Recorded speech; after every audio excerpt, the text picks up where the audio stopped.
Hello friends, இன்றைக்கி நம்ம சேனலில் 2 பேருக்கு தேவையான இட்லி மாவு மிக்சியில் எப்படி அரைக்கிறதுன்னு பார்க்கலாங்க. இட்லி மாவு மிக்சியில் அரைச்சா சாஃப்டாக வருமானு சில பேருக்கு டவுட் இருக்கும். ஆனால் நான் சொல்கிற மெத்தடில் அரைச்சி பாருங்கள், சூப்பராக இட்லி வரும். கிரைண்டரில் அரைச்சா இட்லி எந்த அளவுக்கு சாஃப்டாக வருமோ அதே மாதிரி நமக்கு மிக்சியில் அரைச்சா சாஃப்டான இட்லி கிடைக்குங்க. வாங்க எப்படி செய்யுதுன்னு பார்ப்போம். இட்லி மாவு அரைக்கிறதுக்கு 2 கிளாஸ் அளவு இட்லி பொன்மணி அரிசி எடுத்துருக்கோங்க. பொன்மணி அரிசி தான் யூஸ் பண்ணணும்னு அவசியம் இல்லைங்க. நீங்கள் எப்போ போல் எந்த அரிசி யூஸ் பண்ணுறீங்களோ அந்த அரிசி எடுத்துக்கோங்க. ரேஷன் அரிசி யூஸ் பண்ணுறவங்க ரேஷன் அரிசியை கூட நீங்கள் 2 கிளாஸ் அளவு எடுத்துக்கோங்க. அடுத்து உளுந்து எடுத்துக்கலாங்க. 2 கிளாஸ் அரிசிக்கு 1/2 கிளாஸ் அளவு உளுந்து எடுத்துருக்கேன், வெள்ளை உளுந்து. நீங்கள் கருப்பு உளுந்து கூட யூஸ் பண்ணிக்கலாம். அடுத்து 1/4 டீஸ்பூன் அளவு வெந்தயம் சேர்த்துருக்கோங்க.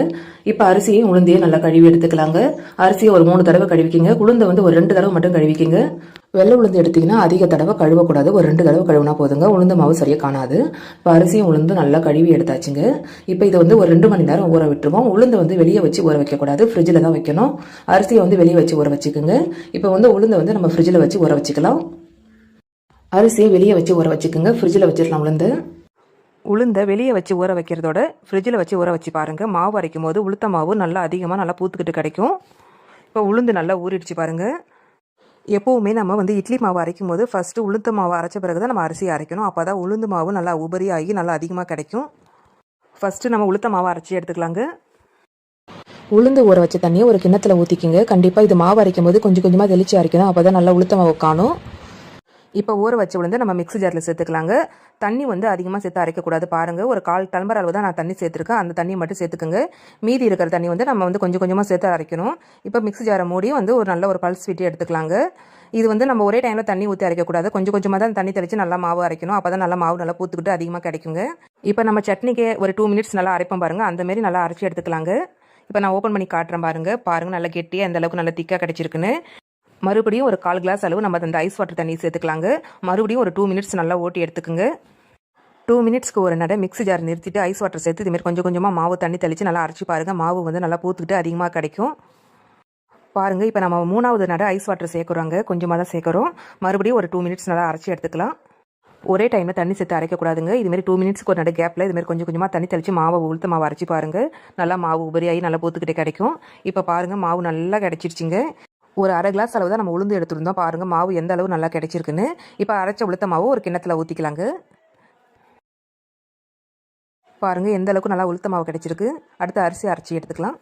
அரிசியை வந்து நான் இப்போ 2 தடவை போட்டு அரைக்க போகிறேங்க. 2 கிளாஸ் அளவு அரிசி எடுத்துருந்தோம். இப்போ அரிசி ஆட் பண்ணிவிட்டு கொஞ்சமாக தண்ணியை மட்டும் சேர்த்து அரைச்சி எடுத்துக்கலாங்க. ரொம்ப தண்ணி சேர்க்கக்கூடாது. பாருங்கள், ஒரு ரவை பதத்துக்கு அரைக்கணும், ரொம்ப மையம் அரைக்கக்கூடாது, ரொம்ப குறன்னு இருக்கக்கூடாதுங்க. பாருங்கள், நான் இப்போ கையால் எடுத்து காமிக்கிறேன்.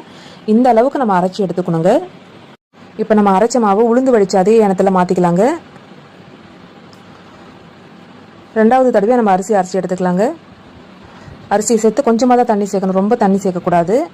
தண்ணி ஆயிடுச்சுன்னா அப்புறம் ரொம்ப மாவு பச்சை தண்ணி மாதிரி ஆகிடும். பாருங்கள், இந்த அளவுக்கு நம்ம மாவை அரைச்சிட்டு வந்துடணும். இப்போ அரைச்ச மாவையும் அதே பாத்திரத்துக்கு மாற்றிக்கலாங்க. மாவு கரைக்கும் போது முக்கியமாக ஒரு விஷயம் பார்த்துக்கணுங்க. மாவு வந்து நல்லா கையால் குடப்பணும், அப்போ தான் நல்லா மாவு புளிக்கும். இப்போ தேவையான அளவு உப்பு சேர்த்துக்கலாம். உப்பு சேர்த்த பிறகு நல்லா கையால் குடப்பி விட்டுக்கலாங்க. ஒரு சில பேருக்குலாம் மாவு கரைச்சி வச்சாங்கன்னா மாவு பொங்கியும் வராது, மாவு புளிக்கவும் செய்யாது. ஆனால் ஒரு சில பேருக்குலாம் மாவு கரைச்சி வச்சு ஒரு 2 மணி நேரத்தில் மாவு நல்லா பொங்கி வந்துடும், புளிச்சியும் வந்துருங்க. அது ஏன்னு பார்த்தீங்கன்னா அவங்களுக்கு ஹீட் உடம்பாக இருக்கும். ஹீட் உடம்பாக உள்ளவங்க கரைச்சி வச்சாங்கன்னா ஒரு சீக்கிரத்துலேயே நமக்கு மாவு புளிச்சு வந்துடும்.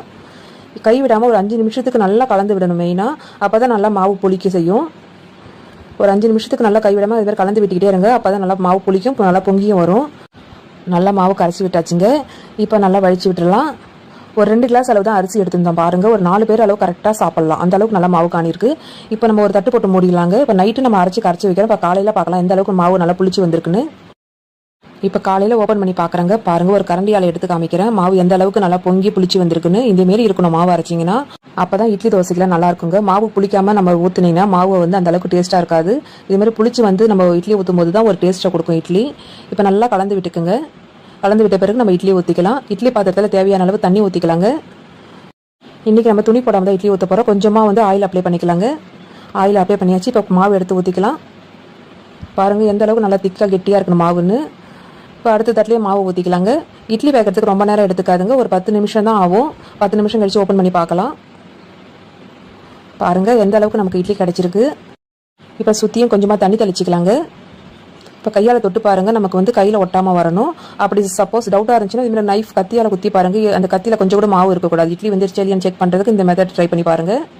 கத்தியில் கொஞ்சம் கூட ஓட்டல பாருங்கள். இட்லி நல்லா வெந்துருச்சு. இப்போ எடுத்துடலாம் பாருங்கள். இப்போ நான் ஒரு இட்லி எடுத்து காமிக்கிறேன் பாருங்கள். தட்டில் கொஞ்சம் கூட ஒட்டாமல் எந்த அளவுக்கு நல்லா சாஃப்டாக பஞ்சு போல் கிடைச்சிருக்குன்னு. இந்த இட்லி மிக்ஸியில் அரைச்சதுன்னு சொன்னீங்கன்னா யாருமே நம்ப மாட்டாங்க. அந்தளவுக்கு நல்லா சாஃப்டாக பஞ்சு போல் கிடைச்சிருக்கு.